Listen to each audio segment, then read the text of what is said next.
Bueno, Andrés Acevedo, bienvenido a Todo por Contar. Qué Gracias, honor tenerte Verónica. aquí. Obviamente, si estoy nerviosa, tenemos que aceptarlo después de estar al lado de una persona que ha hecho más de un podcast, que ha hecho muchos episodios, muchas temporadas y que se conoce bien cómo es la vuelta, con novatos como yo al lado. Pero gracias por aceptar esta invitación a conversar. Veníamos hablando un poco como de que quiero que esta temporada tenga este aire más de conversaciones con gente que lee, porque cuando uno lee, pues piensa diferente, empieza a pensar más cosas, empieza como a estructurar el pensamiento de una forma diferente, y ese es como el mensaje de toda esta temporada también, como ese por qué leer, y para mí está 100% atado a para tener mejores conversaciones. O sea, esa lectura está muy atado a que yo pueda tener una mejor conversación y que pueda, sobre todo, pues como entender que hay muchas formas de ver el mundo, y ese es un poco como el objetivo. Entonces, obviamente, cuando pensé en eso, pues pensé en ti, y sé que te encanta la lectura, sé que además de leer escribes mucho, entonces creo que va a dar para que tengamos una buena conversación sobre diferentes temas.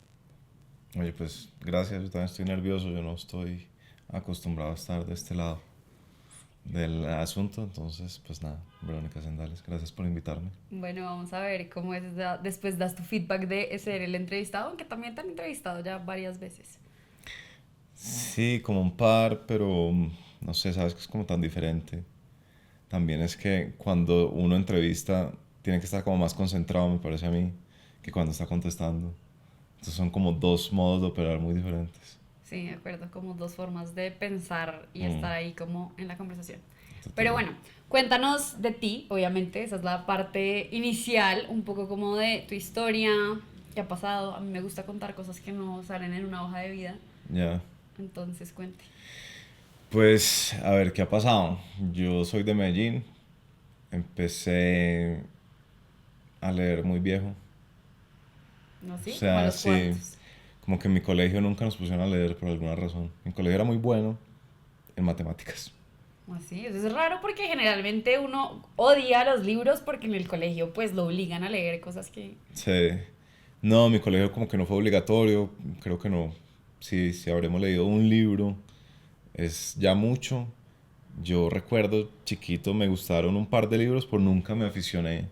Como que yo tengo amigos que se aficionaron a los 13 y después leyeron constantemente hasta el día de hoy. A mí no me pasó eso. Yo me gustaron un par de libros de esos que uno se lee obsesivamente de adolescente, como novelas como detectives. Nunca pasé por esa etapa como escolar de García Márquez, Dostoyevsky, que luego me sorprendí cuando conocí amigos de Bogotá que habían leído, no sé, El jugador en el colegio, Cien años de soledad. Yo leí Cien años de soledad ya graduado de la universidad. Y bueno, pues soy de Medellín, me fui a los 17 y ya creo que llevo 12 años en Bogotá, que es como si llevara más años en Bogotá que en Medellín porque pues son años que cuentan, ¿no? Como Sí. de conscientes, como te gusta decir a ti. Entonces nada, empecé a leer ya graduado de la universidad un poco por necesidad, porque yo no quería ser abogado y tenía que descifrar qué quería hacer. Y entonces pues como que los libros fue una idea muy simple, como yo veía como la gente que yo seguía en YouTube y en cualquier otra parte, era gente que leía mucho y simplemente la heurística de como, a la gente que le va bien lee mucho, entonces aquí hay como una clave de la que no se dice tan explícitamente, pero que parece ser verdad, entonces, pues nada, decidí empezar a leer mucho. Al principio esa era tal cual, esa era la meta, leer mucho. Okay. Ya he ido, ya como que ya cuando uno se va alfabetizando, empieza a considerar un poquito más que leer.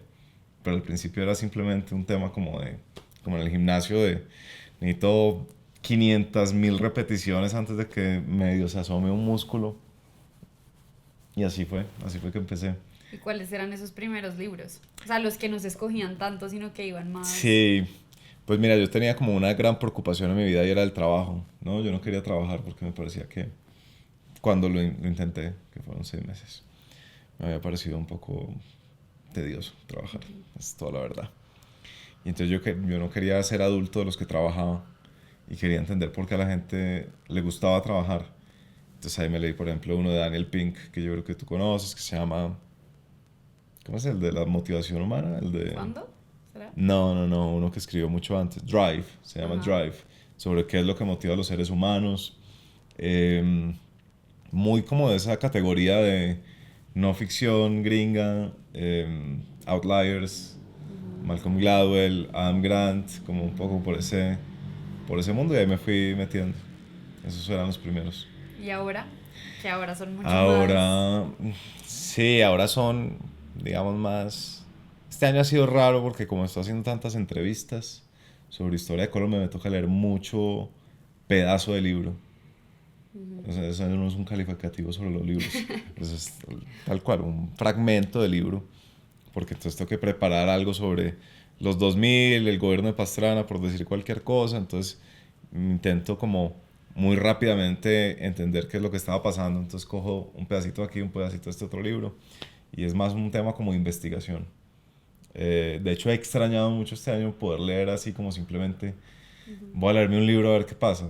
No, este año he estado en un ritmo de leer porque necesito llegar preparado a una entrevista, entonces ha sido raro. No sé si es buena, es una buena representación de mi hábito de lectura, de mi dieta lectora, lo que he hecho este año, eh, pero digamos que sí hay unos ciertos intereses que se van demarcando, ¿no? Historia de Colombia es uno, entonces a mí cualquier cosa amarillenta que suene muy aburrida, como de cómo se ha formado la nación colombiana, hoy en día me fascina. Hace Ok. 4 años, pues no se me habría ocurrido levantar un libro de esos. Eh, Otro tema que me interesa mucho es, por ejemplo, el capital social, que es esta idea de el capital económico no es el único, ¿no? Sino que uno también tiene redes de contactos que le sirven una función similar al capital económico, ¿no? Finalmente es algo es una plataforma sobre la cual tú te montas para desplegar con más eficacia tus talentos. Entonces el capital social me interesa mucho. Hay un libro clásico que no he podido leer, pero estoy que me lo leo este año. Como te digo, no he tenido como tiempo para eso, pero se llama Bowling Alone, como ir a los bolos Solo. por ti solo. Sí. Que es un clásico que dicen que es buenísimo, tengo ganas de leerlo. Ese es un tema que me interesa. El trabajo. Yo duré 7 años haciendo un podcast sobre por qué a la gente le gusta su trabajo. Entonces el trabajo como concepto, como idea, me ha parecido fascinante y lo he estudiado, yo creo que un poco más que el promedio, no diría que mucho, no diría que soy un experto en eso, pero también si veo un libro como, por ejemplo, hay uno de un filósofo que se llama A Philosopher Looks at Work, que es de un tipo Raymond Geuss, quizás, ¿sí? Hay un libro, por ejemplo, que escribió un periodista de Estados Unidos se llama Working, y el subtítulo es What People Do All Day. Entonces él básicamente iba entrevistando a gente en diferentes oficios y les preguntaba por su trabajo. Tampoco he podido leerlo, es un ladrillo, pero de esos que uno ve en la biblioteca que le emociona y que le dan ganas de poder leerse algún día, pero bueno, este año no ha sido posible, ¿no? Sí. De hecho, estaba, ahorita que estabas diciendo, estaba pensando en que tengo uno de que compré también del trabajo, que es una categoría que a mí me encanta leer. Y últimamente me estoy dando cuenta que la gente se ha vuelto un poco hater del trabajo. O sea, yo creo que al principio, Hmm, libros como del 2012, del 15, de pronto. O sea, todo lo que era como antes de la pandemia, creo que son libros que es como, sí, analizan el porqué del trabajo, pero tenían como un tono un poquito más positivo. Como que ya, sí, vale la pena, chévere, herramientas. Y lo que yo he visto, no sé si es porque también tengo ese sesgo y los busco, sí. pero la mayoría de los que leí del trabajo después de la pandemia o que hablan de la pandemia ya están un poco haters con el tema. O sea, ya es como Interesante. que no tan chévere y como que sí, como que ese es un mundo medio oscuro en el que pasan cosas raras. Sí, bueno, pues no sabía, pero yo creo que sí la gente se ha tornado un poco cínica post pandemia, ¿no? Eh, Sobre todo a mí me impresiona mucho la... ¿Tú eres Gen Z? ¿Tú eres...? Yo soy la Ah, sí, tú eres la bisagra, una vez lo hablamos, tú eres la la bisagra. generación ahí de entre la una y la otra, entonces Sí, sí, sí. depende de la página web en la que busques, Sí, eres uno sí, o el sí. otro. Que de hecho hay mucha investigación de que justo esa generación es una generación súper única porque es un poquito de las dos. Ya. Y le pasó también a los baby boomers que eran como casi que generación X, pero quedaban ahí como en sándwich. Esa generación sándwich es chévere. Sí, sí, sí. Pues los Gen Z, por ejemplo, a mí me causan mucha impresión porque yo sí los veo como que están surgiendo en este mundo en el que les han dicho que básicamente pues que el mundo le quedan 20 años por el cambio climático y la extinción de la raza humana. Y entonces se tornan tan cínicos muchos que, bueno, no me sorprende que los libros que se vayan poniendo de moda sean más antitrabajo, ¿no? Anticapitalismo. Finalmente, yo creo que la relación entre trabajo y capitalismo es muy clara. Digamos, el trabajo que me gusta a mí, y a mí el trabajo que me gusta es básicamente el siguiente. Yo lo veo como la oportunidad que tienen los seres humanos de desplegar su energía y de crear cosas con su capacidad cognitiva y con su ingenio. Yo tengo como esa visión positiva del trabajo, ¿no? Por supuesto, en la historia de la humanidad ha habido otras visiones mucho más catchy, ¿no? El trabajo pues es la gran explotación de los dueños de las fábricas a los obreros, que parece estar resurgiendo hoy en día, Sí. por muchas razones, entre ellos por los Gen Z. Los culpables de que la gente ya quiera otro método de trabajo. Yo lo que he visto, más que como una negación al trabajo, yo creo que Ujú. pues los que yo he leído están muy de, oiga, sí lo necesitamos, Ya, pero critican mucho el cambio de cómo es, o sea, cómo es posible que sigamos con los mismos sistemas de la fábrica ah, sí. cuando hoy en día la mayoría de los trabajos pues son como de conocimiento y no de labor, digamos, como Sí, antes. no, yo en eso sí estoy muy de acuerdo. De hecho, es como una de mis conclusiones después de esta investigación del primer podcast que se llama 13%. Finalmente uno se da cuenta que gran parte de la insatisfacción de la gente con su trabajo tiene que ver con que los trabajos están optimizados para la eficiencia. Todo el andamiaje de las fábricas estaba hecho para que tú tuvieras un output predecible del input que le metías, ¿cierto? Tú le metías un capital de trabajo y sabías más o menos cuántas unidades de capital de trabajo te iba a sacar 27 botellas de vidrio. Y nos quedamos un poco con ese paradigma. Claro, pues es que en los cambios de paradigmas es muy difícil estar siempre eh, on schedule, Sí. ¿no? A tiempo. Entonces, pues es inevitable que vaya a haber como un anacronismo de cómo operamos mientras la humanidad, digamos, se adapta a sus nuevas formas económicas. Pero entonces sí, definitivamente el trabajo industrial ha sido como el gran causante de esa cifra que dice que solo el 13%, y de ahí el nombre del podcast, le gusta su trabajo, tiene que ver por eso. Eh, no se pregunta, por ejemplo, el trabajo industrial por la eficacia, ¿no? Es una palabra diferente a la eficiencia. Entonces, si eficiencia es hacer el mayor número de botellas en el menor tiempo posible y con el menor despilfarro, entonces eficacia es hacer lo que toca hacer, ¿cierto? Es una pregunta más asociada al valor. ¿Cómo genero yo valor con mi energía? Que es finalmente lo que yo creo es más interesante para los seres humanos, ¿cierto? La Sí. gente no quiere pasarse una vida yendo a la oficina sin poder percibir los frutos de su trabajo.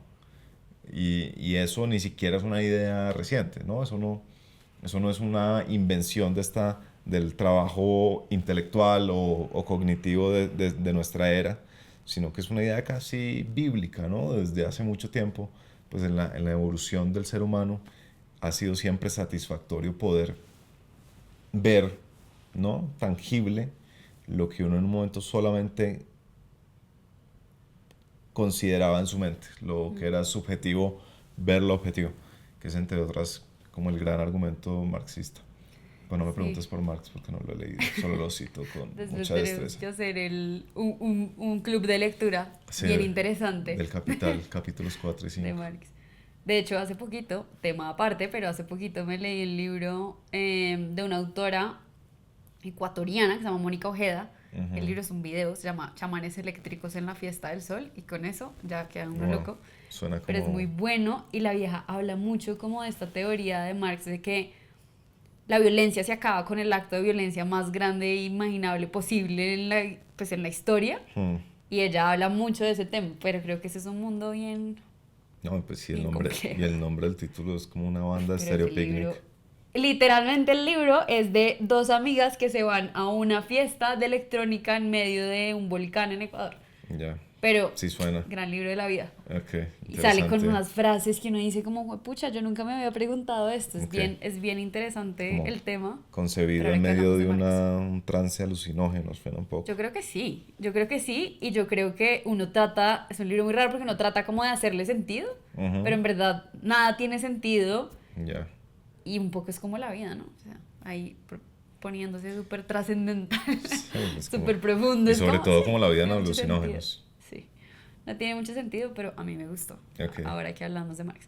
Sí, yo creo que hay un tema ahí bien importante también veo muy presente como esa pregunta de ¿y qué más? ¿Y qué más hay? Como que ¿qué más hay después del trabajo? ¿Qué más hay después de mi 9 a 5? Sí. Que creo que también en la pandemia, muy generación Z, muy millennial, un poquito también como este tema de la gran renuncia y Sí. de, pues que yo creo que surge mucho de esa pregunta, más allá de querer acabar con el trabajo, porque muchos lo ven así, como claro, es que, y creo que es el estereotipo que carga la generación Z, por ejemplo. Como ya no quieren trabajar, ya quieren todo fácil, regalado, y es como no. Yo creo que si uno mira más allá y hace como un clic extra, se da cuenta que no es que uno quiera acabar con el trabajo, sino como de pronto hay formas de hacerlo mejor o parar un momento y preguntar como para qué lo estoy haciendo, ¿no? Sí, total. No, yo creo que, a ver, bajo mi visión del mundo y del trabajo, el trabajo, lo más peligroso que uno puede hacer es escindir la vida, ¿no? Entonces, por un lado, tener el trabajo, por otro lado, tener la vida. Porque es que es justamente ahí donde uno empieza a añorar o a anhelar tener otro tipo de arreglo de su tiempo. Y el tiempo es importante porque la idea, y volvemos a la revolución industrial, hay autores que dicen que el mayor invento de la revolución industrial no fue el motor, el motor a vapor, sino que el gran invento fue el reloj de fábrica, porque fue la primera vez que tuvimos la capacidad de medir minuto a minuto el trabajo humano, precisamente. Y entonces lo que sucedió fue que reducimos muchísimo nuestra capacidad de pensar a futuro, ¿no? Antes tú te lees una novela de las antiguas y se refieren al tiempo en términos casi lunares, ¿no? A fortnight, que es cada 15 días, ¿no? Y ahora tú con el reloj de fábrica tienes un segundero básicamente, entonces tú estás mucho más constreñido. Y entonces lo que pasó con el trabajo es que casi, esta es como una idea que nosotros hemos desarrollado en 13%, casi que fue capturado por la idea del tiempo, ¿cierto?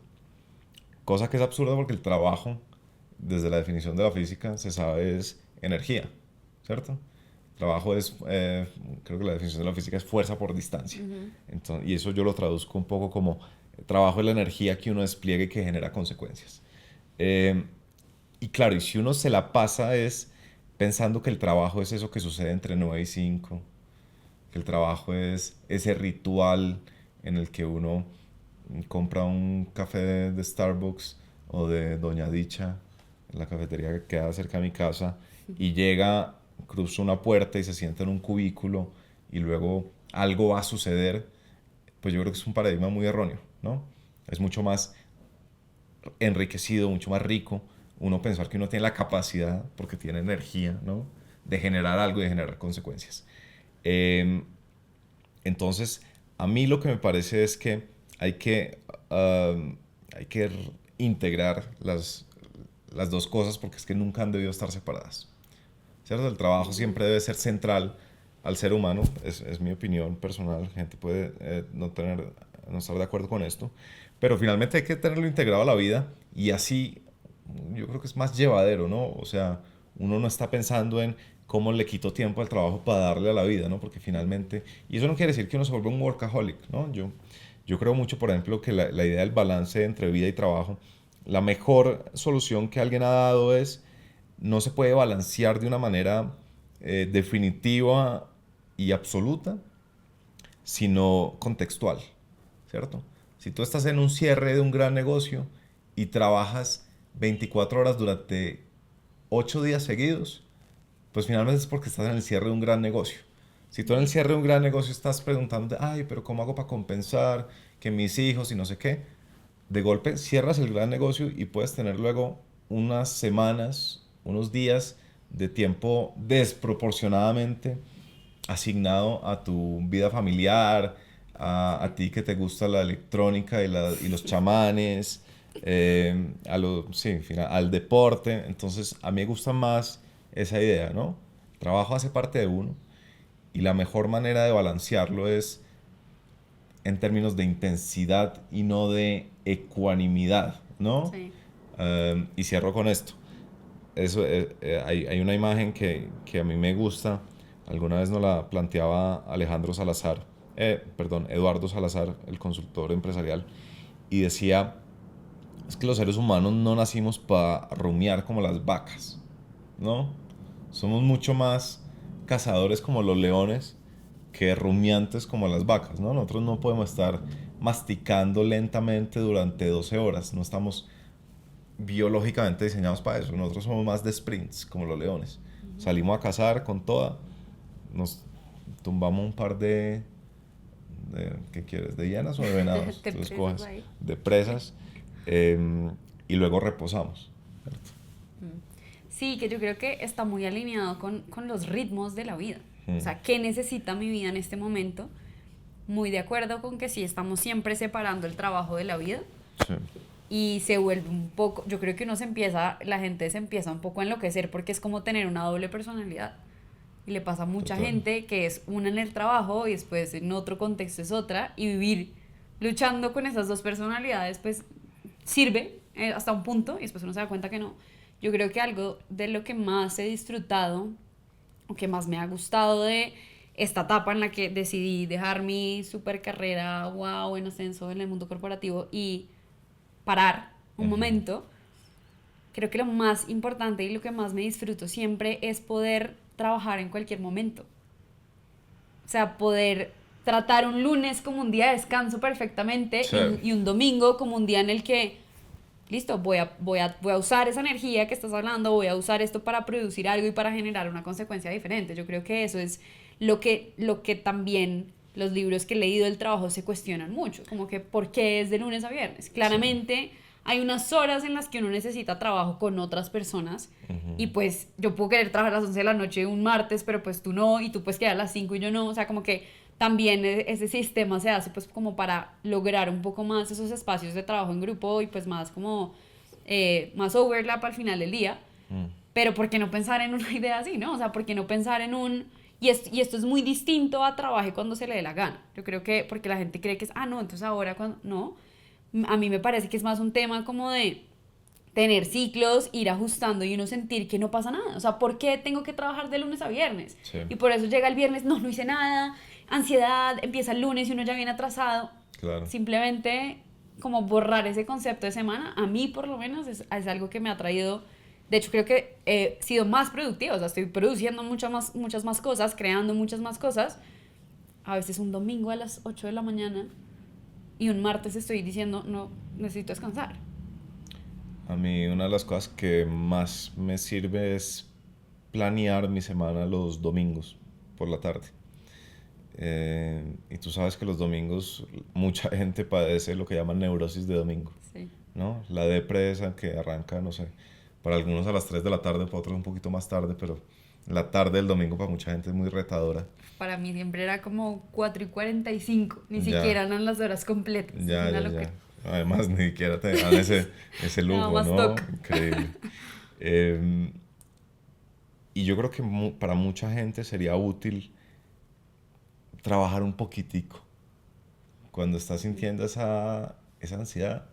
Si uno, por ejemplo, lo que hago yo, planea la semana, tiene claridad de qué va a hacer cada día, en la mañana, qué va a hacer por la tarde, eso a uno le da la sensación de que está avanzando, ¿no? Se adelanta un poquito a los acontecimientos, recupera el control, ¿no? Muchas de las neurosis son pérdida de control. Eh, pero claro, para eso hay que divorciarse de la idea de que el trabajo es una cosa que ocurre en horarios fijos. Ahora, toda esta discusión que hemos tenido tiene un enorme asterisco que te van a decir, porque a mí durante 7 años de 13% me lo dijeron cada vez que podían, y es que es una visión privilegiada y que no todo el mundo tiene el lujo de darse eh, sus horarios, y que hay gente que le toca trabajar en horario de oficina, hay gente que tiene trabajos manuales y que si esto aplica o no aplica. Y lo que yo pienso hoy en día es que, ¿sabe qué? Sí, es verdad. No estamos hablando de algo que le va a funcionar a todo el mundo. Es muy difícil, ¿no? Sacar una fórmula universal. Y para la muestra Marx, ¿no? Que intentó inventarse su teoría universal y pues ha tenido tremendas consecuencias. Eh, pero yo sí creo dos cosas. Uno, para la persona que está en una posición en la que se puede dar ese lujo, le conviene hacerlo porque tú misma lo has dicho, eso genera más productividad eh, y una mejor vida, por cierto. Y segundo, pues si están tan preocupados por las personas con trabajos manuales en horarios de oficina, es más probable que usted no sea una de esas personas, sino que usted es un advocate de esas personas, ¿no? Mucha de la gente que levanta el grito dice, pero es que ustedes no están pensando en los obreros.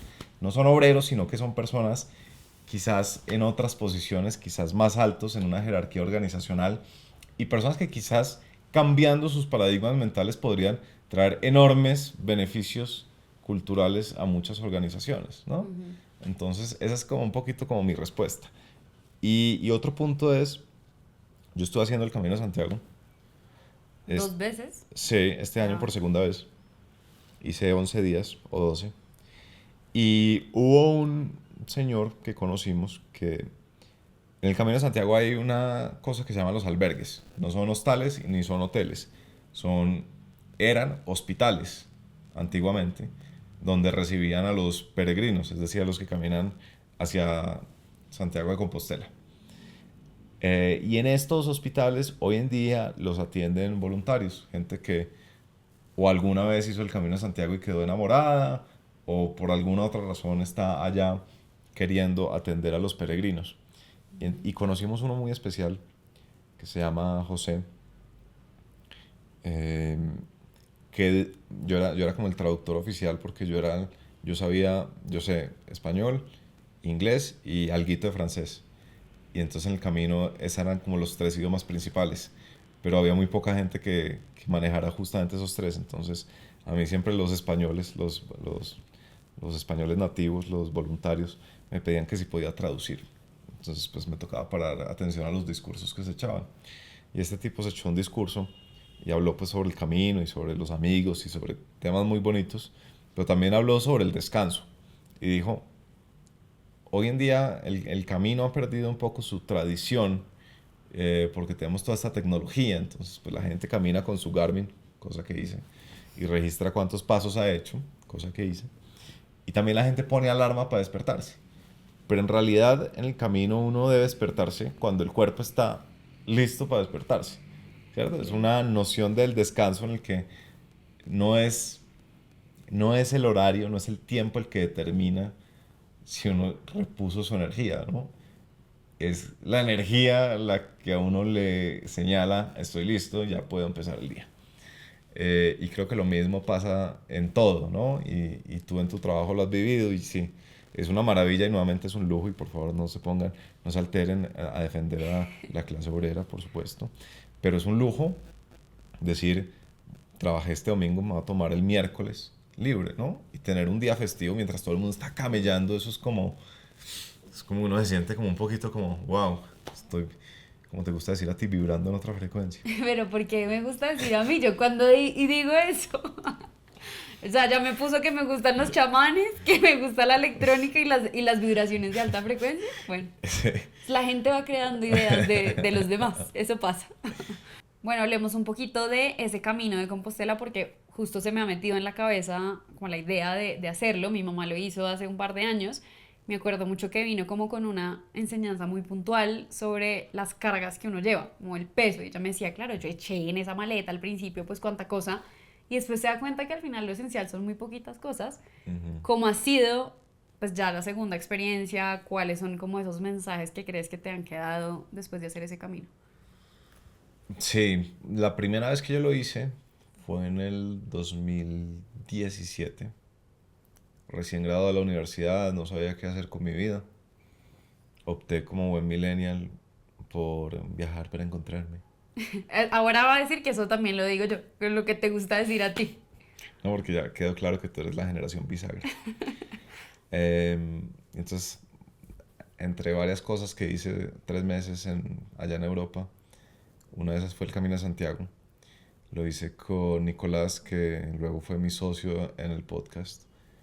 Y fue una experiencia tremenda, fue muy chévere. Y fue muy distinta de esta segunda vez que lo hice. Porque esta vez lo hice solo y lo hice desde el principio. No lo hice todo, pero lo hice desde el principio. Entonces arranqué en Francia, crucé los Pirineos en una tormenta fatal.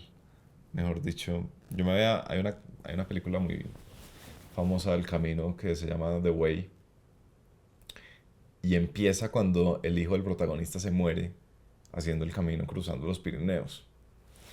Y entonces nosotros arrancamos a subir los Pirineos y en esa emoción del primer día, yo lo único que pensaba es, mucho perdedor el hijo de ese man morir cruzando esos Pirineos, esto está fácil. Y ya cuando llegamos a la cima ya la tormenta estaba un poco más seria y dije, bueno, ya entiendo, ya entiendo, Puede pasar. ya puede pasar, o sea, no es tan loco. Eh, y hacerlo solo implica que uno tiene que forzarse a conocer gente. Y, y eso fue muy mágico esta vez que lo hice. Fue como encontrarse personas que tienen un mismo objetivo, pero todo el mundo por razones muy diferentes. Todo el mundo quiere llegar a Santiago, pero la señora que llega a Santiago porque su hijo se murió, que conocí una persona así. La otra quiere llegar a Santiago porque tiene 20 días libres en Europa y no sabía qué más ponerse a hacer. En parte ese era mi caso un poquito. Los otros quieren llegar a Santiago porque tuvieron una epifanía espiritual o quieren tenerla. Y finalmente, entre personas con motivaciones tan diferentes, hay una cosa en común y siempre que uno habla sobre el camino suena muy cliché, porque todo el mundo dice lo mismo, pero es que es verdad. Y la cosa común es el camino, ¿no? Y el grado de camaradería que se forma es impresionante. O sea, en muy pocos días uno siente que ha vivido muchos meses. Es como una extensión del tiempo. Yo tuve esa experiencia. Yo me acordaba, por ejemplo, yo había estado unos días antes en París porque mi hermana vivía allá. Y yo me acordaba de París estando en el camino y yo decía, "Fue hace tanto tiempo, había sido hace 10 días, pues para mí era meses y meses y era casi otra persona y yo al meterme en el camino casi que había creado una nueva vida, es una experiencia increíble.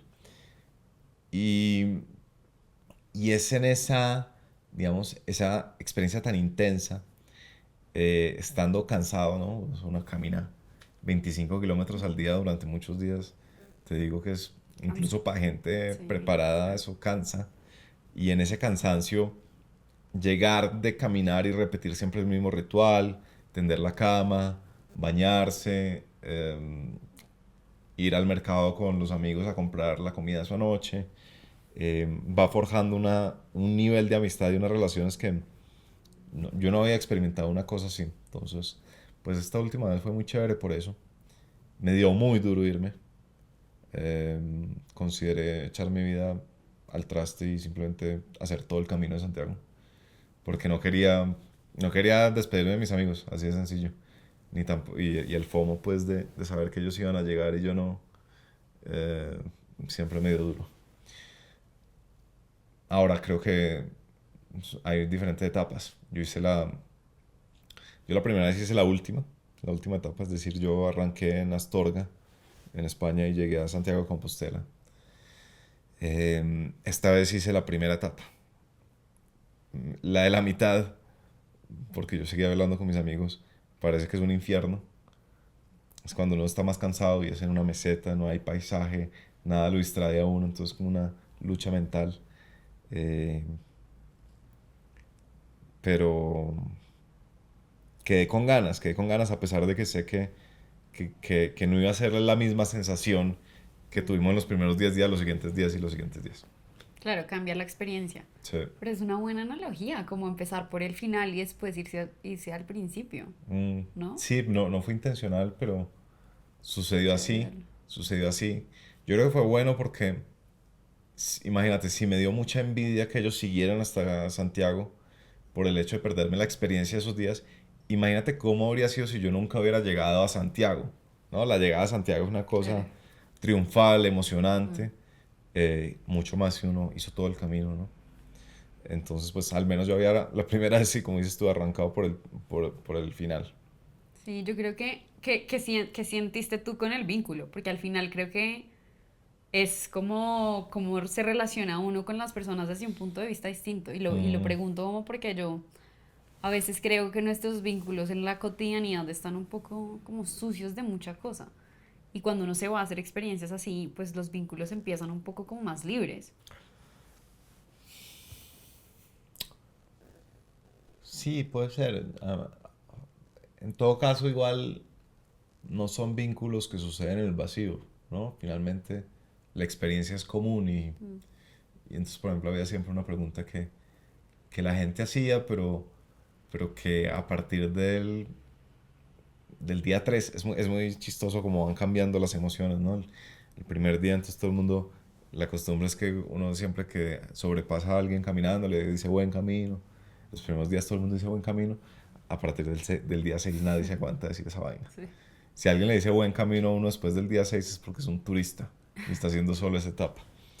Eh, pero en los primeros días uno tendía a preguntar por qué quieres hacer el camino, ¿cierto? Y a medida que iba pasando los días y uno iba conociendo más gente con diferentes biografías, experiencias de vida, se da cuenta que eso es una pregunta en realidad muy sensible, ¿no? Y que no es una manera de romper el hielo. Sí. Eh, Es como muy profunda para ser la primera. sí, pues la primera aproximación, o sea, es fuerte. Eh, entonces los vínculos de amistad sí están permeados por la estructura de lo que uno está viviendo, ¿no? Por el camino, una cosa que han hecho durante miles de años, que tiene cierto significado religioso para la mayoría de gente que lo hace. Hoy en día yo diría para la mitad de la gente que lo hace. Eh, no sé si son más puros. Creo que incluso podrían ser incluso más impuros. Porque es que en la cotidianidad finalmente uno es quien es. Uno cuando está de viaje, teniendo una experiencia intensa que nunca ha vivido. eh, Hay gente que dice, claro, volviste a quien eres en realidad. Pero yo diría, de pronto no, de pronto tienes un montón de estímulos y estás soltando una adrenalina y una serotonina que nunca secretas en tu vida cotidiana. Entonces, de pronto solo eres nice, ¿sí? De pronto la gente no va a conocer tus, como te gusta decir a ti, ¿Otra? luces y sombras, ¿no? Sí, ya soy como que soy yo según las cosas que me gusta Una decir a mí. persona que sabe titular. Sí, yo soy de las que creería que al revés, que uno ahí más libre, pues como que no importa lo que uno diga. O sea, yo sí siento que igual en la cotidianidad muchas cosas y la mayoría son muy forzadas. Porque ahora sí, para cumplir tu estereotipo, tuve una Ujú. revelación en un viaje psicodélico. Obviamente. ¿Lo has hecho alguna vez? No, Recomendado. no. No con chamanes, no en festivales, en un contexto más terapéutico. Ajá. Pero yo llegué a esa conclusión un poco de que la mayoría de las cosas de la cotidianidad están muy cargadas de ego. Y Ok. por eso cuando uno viaja, nada importa, no sabe qué día es. O sea, yo sí soy del parche que diría que esa es la verdadera esencia. Sí. Porque cuando uno está en el día a día y en los vínculos que además también tienen una trayectoria que uno ha mantenido de una forma y es como yo ahora quiero ser una persona completamente diferente. O sea, ese vínculo como que muere de Mm. cierta forma. A mí nunca me ha convencido la idea. de que uno es originariamente sabio, de que Ok. uno es una persona a la cual la sociedad, el sistema, los papás, etcétera, lo corrompen, y que lo que uno debe hacer es quitarse todas esas eh, experiencias, taras que lo han ido moldeando. Yo creo que todo lo contrario, yo creo que el ser humano se realiza en tanto vive en una sociedad. Yo no creo que el hippie sea realizado. El hippie que renuncia a la vida, ¿no? Y Ujú. estoy imaginando el que se va para allá pues, a vivir en una playa y solo, ¿no? Como es como la canción del desafío 2012, voy a vivir del sol, del agua, ¿no? No sé, yo creo que Síguela. Ah, ¿no te la no sabes? hay que ser tan, no, yo no sé, yo soy una hippie del mundo corporativo. Ah, Yo creo que, no sé, yo en eso sí estoy en desacuerdo, o sea, yo sí creo que uno sí está muy lleno de cosas, tampoco creo que es como que la cotidianidad y los estímulos corrompen tu alma, no, o mm, sea, yo creo que no, pero sí hay cosas, o sea, sí estamos demasiado estimulados a que el ego siempre prima, por eso yo creo que el tema del trabajo es ese. O sea, yo creería ujú. en mi ignorancia tal vez, pero en mi pensamiento es un poco como nadie, muy poca gente realmente para y hace lo que tú hiciste y dijiste, yo no quiero ser abogado. O sea, como que esta vaina por aquí no es. Sí, sí, sí. Y No, yo no, no. creo que eso no, y no eres para nada hippie, al contrario. No, Pero creo que es eso. en eso estamos 100% de acuerdo. Yo sí creo que, a ver, aquí sí voy a decir una cosa cliché, y es, pues nada en exceso conviene, ¿no? Y Ah, eres creo de que esos, eres ya vamos ahí creando soy de centro. un tipo. Creo que el viaje eterno, el viajero eterno, a mí no me parece que sea óptimo, ¿no? Me parece que uno no puede, claro, uno vive unas experiencias tan chéveres cuando viaja, que luego llega a su vida real y quisiera extender el viaje a lo largo de su vida real. Pues yo creo que por alguna razón esas experiencias están constreñidas al tiempo del viaje. Y es positivo tener el contraste luego, ¿no? Llegar a tu vida y ver, esto es un poco menos estimulante que lo que yo viví, pero esto me muestra cuán genial fue mi experiencia de viaje, en Sí, cierto de sentido. acuerdo. Eh, entonces creo que ni el viajero eterno es óptimo, ni tampoco El que nunca viaja. sí, el personaje de The Office, Stanley, que le gustan 2 días del año. Que el primero es cuando dan donas, porque daban donas en The Office.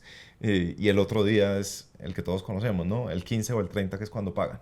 Son los únicos 2 días de dicha de este señor. Y el resto era un tipo que aplicaba la ley del mínimo esfuerzo y que estaba 100% montado en la corriente del río de la vida y de la cotidianidad, que es lo que tú estás criticando un poquito. Como es que, oiga, venga, pero usted, ¿por qué no se orilla, Mm. no? No se hace un poquito en la orilla un momento y reflexiona y reconsidera si usted debería seguir ese curso tan de piloto automático, que no es algo que yo esté incitando a nuestra estimada audiencia a que practique, sino que estoy diciendo, creo que la idea muy contemporánea de que somos personas que no han sabido encontrar la verdad porque tenemos un montón de estructuras que nos la niegan y que nos permean y que nos contaminan.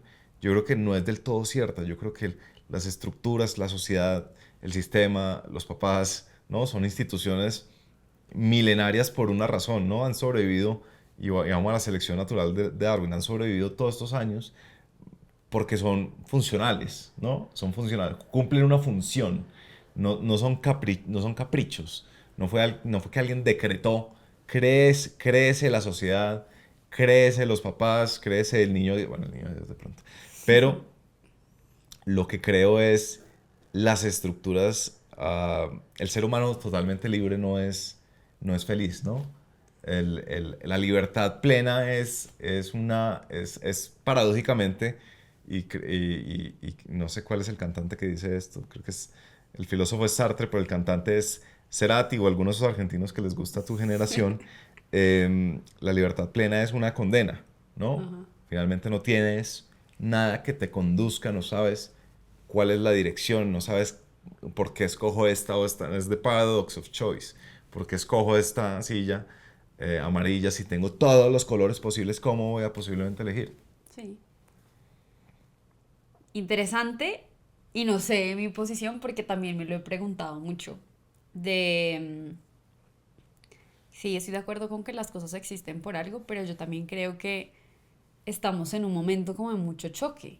Igualito uno podría decir, pero es que la fábrica ha existido toda la vida, ¿por qué la vamos a cambiar? Sí, ¿Por qué vamos a cambiar pues ese modelo? O sea, sí. el modelo de producción de una No, de fábrica se acuerdo. creó milenariamente y pues funcionó y como así, dio la revolución más importante, pero para mí sí es como, de acuerdo, no todo contamina, tampoco es ahora volverse pues un hater del mundo, porque al final sí vivimos en este plano un poquito más aterrizadito, o sea, no estamos todo el tiempo por allá, pero de acuerdo también con el tema de la libertad, yo siento que el mundo sería muy extraño si todo el mundo fuera libre.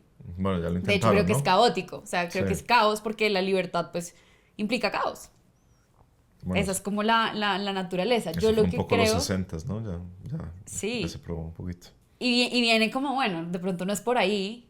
O sea, Ujú. de pronto si uno hace un país y dice todo el mundo sea libre, pues como que no tanto, pero yo sí creo que en el mundo hay mucho ruido. O sea, yo creo que hay mucho Mm. ruido.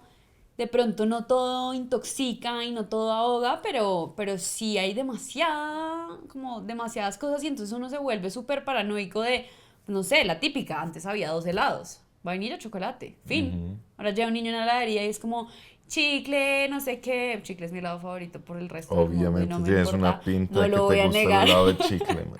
Soy de las que les gusta el helado de chicle y crepes. Pero hoy en día hay tanto que también es abrumador. Yo creo Claro. que también ese es el tema de la ansiedad, por ejemplo.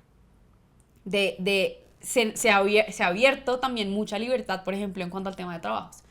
De hoy en día hay gente que gana muchísima más plata haciendo videos en YouTube que en un trabajo pues de oficina. Entonces cuando a uno se le empieza a abrir el mundo y se le empiezan a abrir como esos panoramas, Mm. pues dentro de este mundo en el que todo es posible, ¿qué hago? ¿No? O sea, prefiero que me digan, usted solo puede ser médico, abogado y administrador. Sí. Pero es un eterno, yo sí creo que hay mucho ruido. ¿Cómo haces tú para lidiar con el ruido del mundo? ¿O crees que no hay tanto ruido? No, sí lo hay. Eh, y no es fácil de hacer porque finalmente uno sí es pues un animal muy social. Y por más que uno sea consciente de que no debería importarle el qué dirán, el ejercicio como de desplegar constantemente la autenticidad no es nada fácil, ¿no? Es costoso. Y a veces uno simplemente se conforma al grupo y no, es como, "Ay, no tengo energía. Sí, vamos, de una, seamos surfistas todos, chévere. Eh, por lo que yo hago es, bueno, y me ha tomado años, primero ser consciente del asunto, por ejemplo. Y para darte el ejemplo de lo que hemos venido hablando, la idea de que hay que trabajar de 9 a 5. Entonces yo he sido consciente. Soy una persona que tiene un trabajo diferente al de la mayoría de las personas. ¿Por qué habría de servirme el paradigma mediano, ¿no? El paradigma promedio, que es el que dice que hay que trabajar entre 9 y 5 de la tarde, ¿cierto? ¿Cómo es que no me voy a... ¿Cómo es que tengo este privilegio y no me voy a tomar el trabajo de pensar por mí mismo cómo pensar y experimentar por mí mismo cómo debería ser un día de trabajo para una persona como yo? Entonces, ese es como un ejercicio, ¿cierto? Es como, Sí. primero, ser consciente de, estoy en una situación diferente, quizás me funciona un sistema operativo absolutamente distinto al de la gran mayoría. Y luego es un tema de acostumbrarse, ¿no? La primera vez que tú haces podcast te pones nerviosa, ¿no? Y la 20 y también. la 20 que lo haces, y la primera vez que invitas a un experto podcastero también, pero llegará a la vez 100 y entonces ya tienes más cancha. Lo mismo, la primera vez que yo me pongo a leer en un día laboral, ¿cierto? Y me paso la mañana leyendo de cómo se ha formado la nación colombiana. Es una sensación extraña, me siento incómodo. Yo digo, alguien va a llegar, va a tumbar la puerta y me va a preguntar, ¿usted qué hace leyendo eso? Nos lo llevamos ya mismo para la cárcel de seguridad social o de whatever. Entonces es como un poco acostumbrarse, ¿no? Finalmente es lo que hay que, es lo que hay que hacer todo el tiempo, acostumbrarse a cosas incómodas hasta que se vuelven cómodas. Eh, y una vez uno hace un par de estos experimentos en los que se da cuenta, ah, bueno, yo puedo salirme con la mía si vivo mi vida un poquito distinta y no tengo consecuencias graves o consecuencias con las que no quiero vivir, ¿no? Porque también mucho de esto es entender cuáles son los impuestos que uno paga. A mí me gusta esa idea. Como Sí, que los impuestos no son solo monetarios, el eh, si- peaje. sino que hay impuestos para todo, ¿cierto? Entonces, si yo soy una persona que quiere ser independiente, el impuesto por excelencia es la incertidumbre. No sé dentro de un año quién me va a dar plata para comprar el mercado, pero es un impuesto que yo estoy dispuesto a pagar, ¿cierto? Si yo soy una persona que publica, ¿no? En público, eh, y los comentarios de la gente diciendo esa risa tan pelle de ese man, esas caras que hace, o ay, qué man tan ignorante, tan bruto. Si esas vainas me destruyen al nivel que me dejan inoperativo, de pronto ese no es un impuesto bueno para una persona de mi temperamento, ¿cierto? Entonces, lo que te decía, cuando uno hace un par de experimentos y se sale con la suya y vive su vida de una manera, entre comillas, auténtica, entonces uno ahí puede empezar a sentirse lo suficientemente confiado para dispersar el ruido, ¿cierto? Ah, esas son las 10.000 cosas que todo el mundo está haciendo. De pronto yo no tengo que hacer esas cosas. Eh, una cosa que me ha servido mucho, y esto es un poquito más práctico, este año, por ejemplo, es poner mi teléfono, mero boomer, mi teléfono celular, poner mi celular en blanco y negro, la pantalla en blanco y negro. Así, ¿y eso Sí. para qué sirve?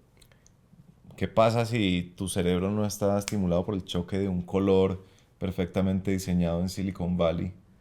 Eh, entonces, por ejemplo, Instagram se vuelve Qué 100 aburrimiento. veces más aburrido. Entonces tú te metes porque igual tienes el hábito y ves dos fotos y dices, ¿qué está haciendo acá? Esto está fatal. Te sales de ahí. Y yo creo que eventualmente, en 20 años, vamos a llegar a que esa va a ser la norma. Como que la gente, como que nos vamos a saturar tanto de publicidad y los costos de salud mental para tantos adolescentes van a ser tan altos y las relaciones sociales se van a ver tan dañadas por el hecho de que a la gente ya solo le gustan las viejas que se ven muy lindas en Instagram, pero que son malas personas. Y a las viejas les gustan los manes que tienen unas vidas super plays, pero son unos guaches. Que yo creo que va a haber una gran corrección. Y dentro de 20 años todo el mundo va a estar con el celular en blanco y negro. Y ya no voy a parecer yo un rarote. Pero a mí, por ejemplo, eso me sirve mucho para discernir, ¿no? Para quitar el, como dices tú, el ruido. Sí. Que yo creo que empieza por hacerse preguntas mucho más sencillas. Es que yo creo que a mí nunca me ha gustado tanto como el concepto del piloto automático, porque que más que eso yo siento que es como que uno nunca para a preguntarse. Hay un libro muy bueno que me estoy leyendo, ¿te gustaría? Se llama Think. Y el man dice que hemos perdido, o sea, que ahora todo el mundo quiere tener una conversación para llegar a algo. Chévere. Queremos hacer un podcast porque el objetivo de este podcast es hablar de... Sí, sí, sí. Y así nos pasa en nuestro trabajo, en nuestra vida, como con amigos, y el man hace como toda una historia y todo un caso como desde la filosofía y desde la sociología de cómo hemos perdido la capacidad de pensar, porque pensar implica no llegar a nada, Claro, como que es Dios. No importa, o sea, el objetivo no es llegar a responder la pregunta, claro. sino a pensarla. Entonces, creo que eso es un tema que sí hemos dejado de hacer y creo que hace parte Mm. del ruido, como que el ruido siempre es resolutivo, o sea, siempre exige, entonces, problema-solución. Sí, sí, Y eso sí. está muy arraigado, digamos que en el tema del trabajo uno lo entendería. sí, tampoco nos podemos sentar todos a filosofar sobre el problema y a no resolverlo, pero en nuestra vida fuera de esos espacios igual no Mm. queremos pensar, ¿no? Pero no creas, igual en el trabajo a veces es problemático esa, ese afán por resolver la Mm, situación. A veces tú terminas resolviendo un problema que no era el problema verdadero, porque no te diste suficiente tiempo para pensar cuál es el problema verdadero, ¿no? Y eso es un ejercicio atípico en una oficina hoy en día, ¿no? Uno no ve gente debatiendo hasta altas horas de la mañana cuál es el problema. Uno ve gente trabajando para resolver un problema, pero puede, insisto, que resuelvan el problema que no era. Entonces sí, es uno de los grandes temas hoy en día, ¿no? ¿Cómo es la frase? Eh, por no perder, por no querer perder segundos, terminamos perdiendo años. sí. O sea, va uno a ver y los clichés al final sí funcionan, ¿no? Los que yo uso, sí. La mayoría. Uno dirá, yo me acuerdo mucho como cuando empecé a leer todos estos temas de no ficción que además son súper, ay, autoayuda, entonces yo era hater de la autoayuda y después yo dije, ay, madre huevo, pues creo que sí es de autoayuda al final del día, pero como que estaban llenos de estas frases que uno dice, no, tenaz. Yo rechazaba por completo esos libros, va uno a ver y sí, ¿no? Sí, sí, Va uno mucho. a ver y tienen algo. Sí, pues uno tiene como esa tendencia que es muy juvenil como a la superioridad intelectual. Dice, ay, no, yo no leo alta ayuda porque eso es como para gente que no sabe leer, ¿no? O para gente que no lee mucho. Pero luego, pues uno, sí, uno termina llevándose sus baños de humildad y se da cuenta, finalmente todo es muy relativo, ¿no? El que está arrancando hoy en día con un libro de no ficción, que a uno le puede parecer una bobada, una Mm. tontería, pues sí, finalmente simplemente está en una posición diferente a la que uno está. Y así como uno mira con desprecio a ese lector primerizo, hay lectores muy curtidos que lo mirarán a uno con desprecio porque pues uno no se le ha medido a leer la Biblia de King James, o a Nietzsche, o a Kierkegaard, o al Feeling de Blanca. Sí, yo creo que eso es algo que siento que también pues yo trato de cambiar, o sea, a mí no me, a mí me gusta mucho leer, pero yo no sé nada de literatura clásica ni de los autores. Sí, Y pues me leí Cien años de soledad y me gustó, pero yo no interpreté lo que la gente interpretó para su vida. Que yo creo que también es un poco como, si vivo como con esa intención de, no importa, lea lo que le guste. Por eso nunca digo que un libro me pareció malo, porque es que, ¿quién soy yo para decir que un libro es malo? O sea, malo para mí, malo para mi momento de vida, pero en 5 años pregúnteme otra vez y de pronto me gustó. sí. Entonces es un tema como de ese tema de como Leo soy superior, me pasó en un momento. Ujú. Y dañé muchas amistades porque yo me sentaba y yo decía, qué bobada de conversación. O sea, esta conversación me parece lo más bobo que hay. Sí. Y me acuerdo que una persona me lo dijo y me dijo como, bueno, las conversaciones bobas hacen parte de la vida. Ujú. Sí, esto es una verdadera estupidez lo que estamos hablando aquí, pero pues es que ¿qué? ¿Qué tiene que ver? Y ahí dije, claro, uno no lee para ser mejor y para ser mucho más intelectual y nada, sino para pensar diferentes cosas. Y la bobada y las conversaciones sin sentido hacen mucho sentido al final en la vida. Sí. Y la otra cosa que yo pienso es, en un país que tiene un promedio de libros per cápita de 1,8 al año, pues no es gran logro leerse más de... ¿Sí me entiendes? Como que la vara está tan Dos. baja, la vara está tan baja que tú sentir que tú eres muy teso porque lees, quizás no, quizás simplemente estás en eres un pez grande en una pecera diminuta y eso quizás no es tan loable, ¿no? No deberías sentirte tan orgullosa Sí, de... de acuerdo. Ajá, Que al final es un poco el leer para uno o el leer para quién. O sea, como para qué leer. sí. ¿Cómo ves tú eso? Como uno debería, por ejemplo, incentivar la lectura en las personas. Sí, yo sí creo. No tiene, no tiene downside, Mm, no tiene pérdida, ¿no? Creo que sí, a la gente le hace falta tener, ¿no? Más de qué pegarse. No solo para hablar, ¿no? No solo para tener una conversación más enriquecida, sino porque, pues finalmente, entre más ah, información pro- ga- información ganada, como earned, como que te costó un poquito para procesar esa información. Entre más de eso tenga la gente, yo creo que mejores comportamientos tiene, toma mejores decisiones, encuentra cosas útiles para su vida. Y eso se puede ver desde el nivel muy práctico hasta una cosa un poco más abstracta, ¿no? Si te lees el libro de finanzas de nuestro amigo Juan Pablo Zuluaga, por ejemplo, yo lo estaba leyendo hace unos días y yo dije, pucha, uno siempre se topa con este tipo de información y sabe qué es lo que hay que hacer, ¿no? Hay que invertir en el S&P 500. Pues nunca lo hago. Y dije, madre, no más. Y saqué el celular y averigüé y en un minuto ya había invertido en esta vaina de Tri.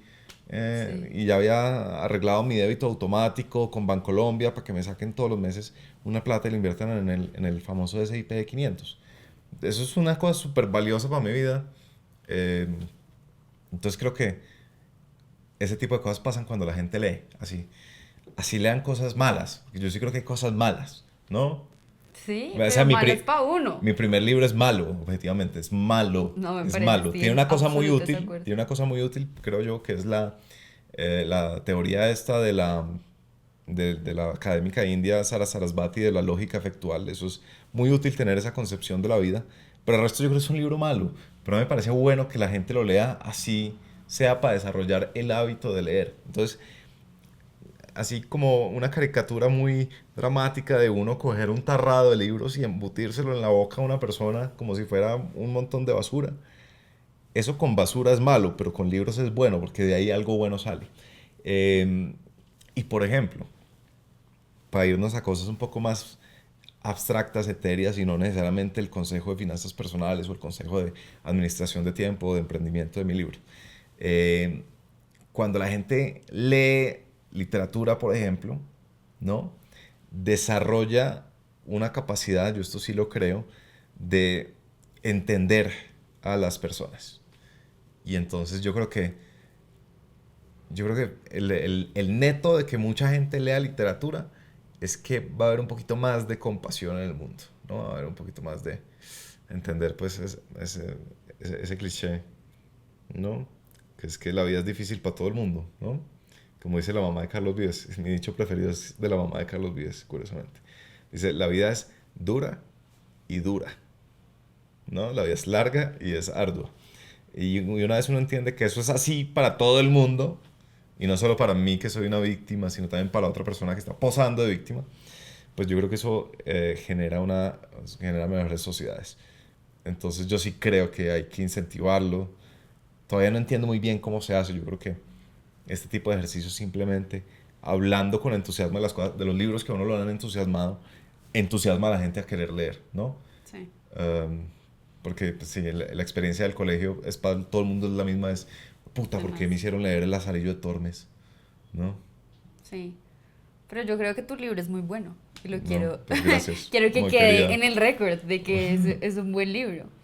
Pero yo creo, sí, yo pienso que no hay libros malos al final.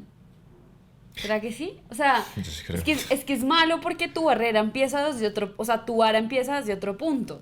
Ya. Pero pues puede que alguien ese mismo libro le cambie la vida y le apasione su lectura. Sí, puede ser. ¿O será que hay gente que es Puede. mala escritora? No, pues hay gente que es mala escritora, sin duda. Ahora, uno podría decir, claro, para alguien que nunca se ha leído un libro, ese libro fue bueno, ¿no? Fue Sí, bueno. sí, yo creo que eso pasa. Pero no sé, como que uno ahí está haciendo el argumento de que es tan malo que es simple para que lo entienda alguien que no entiende mucho, pero entonces más bien uno le tira el principito que es como simple, ¿no? Es como, entonces, sí, entre el principito y el libro pues malo, tal vez echémosle el principito a ver si se anima. Este es un libro que yo nunca me he leído en mi vida. Yo tampoco, yo solo me sé una frase porque me la encontré una vez en un mural en Medellín cuando estaba muy despechado y me caló muy profundo. ¿Cuál? ¿El de la belleza? ¿O el de...? Una de las rosas, ¿Cuál es? que es una frase algo así como que es, no hay nada más loco en el mundo que odiar a todas las rosas solo porque una de ellas te pinchó. ¡Wow! ¡Qué profundo! ¡Qué cliché! ¡Buen cliché! Muy profundo, es una... Te llegó Oh, el mi momento. madre, yo decía sí. O sea, ¿tú alguna vez has conocido un man despechado?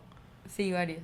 Un man despechado lo primero que dice es todas las vidas son unas perras, Sí, obvio. todas las vidas son unas pirobas. Pues lo mismo, o sea, hay vías que odian a los hombres en general. Ah, sí, de Pues acuerdo. porque... Pues Porque los sí. pinchó una rosa. Hay una, ajá, exacto. Yo ese nunca lo he leído, Harry Potter, soy un poquito hater. Uf, Ya a lo hablé mí en otro episodio de me mi opinión impopular. fascinó Harry Potter. Voy a ser funada en las redes sociales, voy a perder Fue, audiencia por... fue una experiencia tan increíble leer Harry Potter, No soy capaz, ni siquiera las películas las soporto. ¿verdad? A mí Y tenía, ambas me gustan. mi jefe era muy fan de Harry Potter, pero muy fan, o sea, Ujú. ella en su casa tenía cosas de la película y me mostraba y yo era como, no puedo conectar contigo de Increíble, ninguna forma increíble. en ¿A ti te este. gustan los alucinógenos por no la magia? Sí, eso se me hace un poquito más fácil de entender que Ujú. Harry Potter. Ok. Bueno, hagamos una ronda rápida de temas que yo traje aquí. O sea, yo lo que tengo son palabras. Me voy a Hágale. sentar más cómodo. Tú siéntete cómoda, estamos en tu casa. Es como un speed round ahí de palabras. Ok. Escribir. ¿Y ahora yo qué hago? Ahora, ¿Reacciono? Sí, reacciono. Eh, Puedes es- reaccionar con otra palabra, con un cuento, con una historia, con otro episodio de 40 minutos. Gen Z. No. Escribir, pues es el oficio que más me gusta. Es lo que más me gusta hacer, más que entrevistar. Me gusta escribir. ¿Y cuál crees que es el fin? ¿Por qué escribir, mejor dicho? Mm, ¿Hay un fin? pues hay, digamos, funciones útiles de escribir, por ejemplo, pensar, ¿no? Tú no sabes qué es lo que piensas hasta tanto lo escribes. Y, por ejemplo, uno se da cuenta que la gente que es mejor en su trabajo, y yo creo que el gran secreto de Amazon, es gente que pone por escrito aquello que cree que hay que hacer, ¿no? Entonces Ok. en Amazon no hay PowerPoint, sino que la gente escribe memos, ¿no? Yo creo que ahí hay una sabiduría muy grande. Entonces esa es una de las funcionalidades de escribir. Eh, a mí me gusta porque la idea de formar un libro es fascinante, la idea de llegarle a un lector también me parece fascinante, si no sea con un libro, entonces como por ejemplo con mi newsletter, que es semanal, y recibir las respuestas y saber que uno puede desatar una reacción química de una persona a punta de buena escritura, a mí me parece una cosa muy parecida a Harry Potter, ¿no? Muy mágica. Muy, como diría yo, mágica. Ajá, como dices tú. Profesión. Profesión es una palabra que usé durante muchos años porque siempre hablábamos en 13% sobre el trabajo y las carreras profesionales. Me parece que es excluyente. No todo el mundo es profesional, no todo el mundo se identifica con profesiones, pero todo el mundo trabaja. Me gusta más trabajo. Ok, o sea, no todo el mundo tiene profesiones. No todo el mundo tiene profesiones, Ok, pero todo el mundo trabaja. no todo el Salvo mundo los es herederos. profesional. Qué rico, ¿no? A mí a veces me dan ganas, Sí, lástima. yo no De creo. pronto en otra vida. De pronto en otra. En otra vida tocaré. O en otro matrimonio, no sabes. Tal vez. No, no creo. Propósito. Propósito. La gran palabra del... Sí, una palabra demasiado usada últimamente al nivel que ya hoy da náuseas escucharla, pero responde a un movimiento en el fondo bueno que es querer entender cuál es el lugar de uno en el mundo. Querer ir más allá de la mera repetición de la especie de ir a el cubículo y sentarse y hacer su trabajo, sino entender para qué vine, qué es lo que voy a hacer. En el fondo me parece que es buena, me parece que ha sido capturada por esta también tendencia muy contemporánea al narcisismo y a querer entender cuál es mi propósito y a qué vine yo al mundo. Y creo que el propósito, el discurso del propósito enreda más de lo que aclara.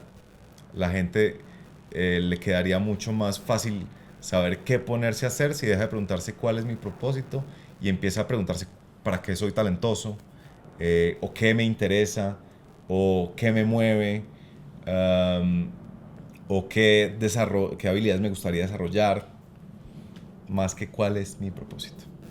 De acuerdo. Escribiste hace poquito sobre esto. He escrito varias En tu veces sobre eso. newsletter. Es un buen tema. Libros. Clásica. Libros, un clasicazo. Eh, Pues siempre he pensado que mi carrera se ha fundamentado como en dos cosas, en mentores, por un lado, y en libros. Eh, por supuesto, pues en mi trabajo y mi trabajo duro, pero esas fueron las bases desde las que partí.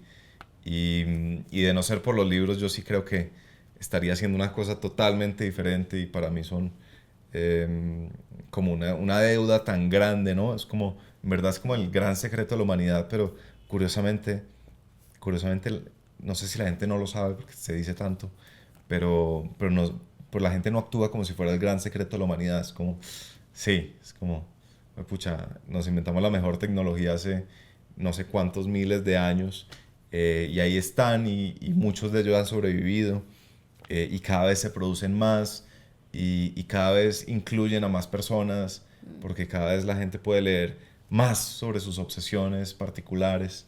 Entonces, pues nada, los libros son lo máximo. Tengo la regla de, no sé a quién se la copié, pero nunca dudar comprar un libro, nunca. Y nunca dudar que estoy comprando demasiados libros, ni sentirme mal. Es uno de mis ítems de gasto en los que no siento ningún remordimiento. Sí, de acuerdo, igual. No me duele comprar libros. Ujú. Podcast. Podcast. Pues nada, ha sido también mi trabajo durante muchos años. Yo creo que también una tecnología nueva. Yo no creo que sea lo mismo que radio por internet. Yo creo que ha liberado a la gente a explayarse en conversaciones más largas, manteniendo un nivel de concentración exigente en ciertos casos. Y de ahí han salido cosas interesantes y para gente que no ha desarrollado el hábito de leer o que no le gusta, es como lo segundo mejor que podrían estar haciendo. Eh, em, y tener acceso a, no sé, a personajes que han descifrado cosas que a uno le gustaría descifrar es impresionante. Eh, entonces, pues una tecnología muy poderosa. Eh, no en vano, cada vez coge más fuerza, incluso cuando la gente siente que ya está saturado el mercado de podcast, siguen surgiendo unos excepcionales que capturan la atención. Eh, y vamos a ver qué pasa con esto. Sigue siendo muy reciente, no sabemos si los podcasts ponen presidente en Estados Unidos o no. No, eso va a empezar a jugar ahí un papel importante. Yo tengo una opinión de los podcasts y es que yo creo que esto va a ser la nueva página web. Puede ser. O sea, hoy en día a nadie se le ocurriría no tener una página web. Yo creo que Mm, en menos de 10 años a uno nunca o sea, a uno no se le ocurriría no tener un podcast. puede ser, Que sí, además sí, es sí. interesante que vuelva a ser desde la palabra que es supuestamente Claro, el origen. el origen de la comunicación y de la trascendencia, Sí, ¿no? Más sí, que los sí, libros sí. incluso. Sí, de pronto es parte del éxito, ¿no? Está Sí, anclado a esos rituales milenarios ancestrales de conversación alrededor de la fogata. sí, de acuerdo. Creo que tienen un impacto diferente y definitivamente no son radio por internet. Hay gente que cree que esto es radio por internet. Sí, pues es una manera fácil de explicarlo. Radio virtual. Sí. Liderazgo. Nunca me gustó el término. Durante muchos años escribí un blog de liderazgo para el CESA. Además también era muy bueno. O sea, Que yo voy a no, desmentir es muy bueno. todos tus escritos que no te gustan a mí, sí. O sea, yo hago No, parte de no, yo creo del que en porcentaje. ese portal de liderazgo del CESA que se llama Cumbre se hicieron unos artículos muy buenos. O sea, hay uno de Roosevelt que yo Sí. me acuerdo que lo leí, fue es Mm, como de la pandemia. sí. Ah, porque no hemos contado el contexto de cómo empezó nuestra amistad. Así en una tarea. En una tarea, en una tarea de una clase de Sí, liderazgo sí, claro. para hacer un podcast. Con Juan David, que es el vínculo común entre, al parecer, toda la gente que uno conoce. Eh, entonces, sí, no, ese portal Cumbre fue muy bueno.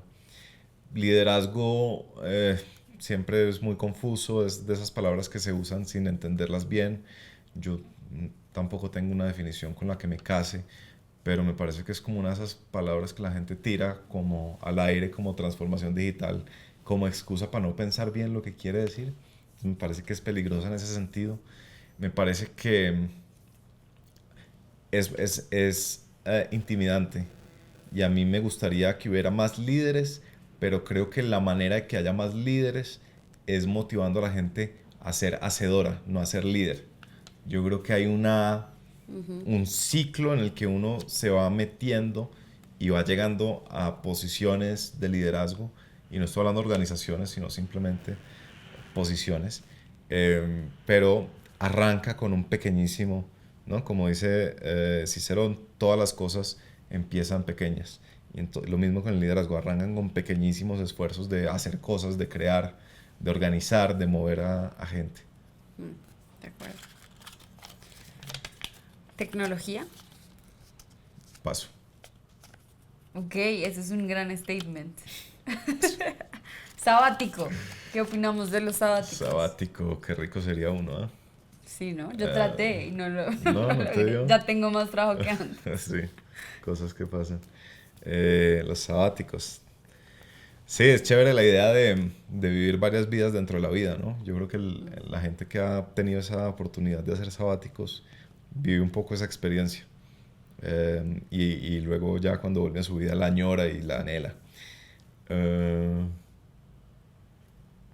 Yo creo en esa idea, pero no necesariamente. Yo creo que uno asocia el sabático a un año, ¿no?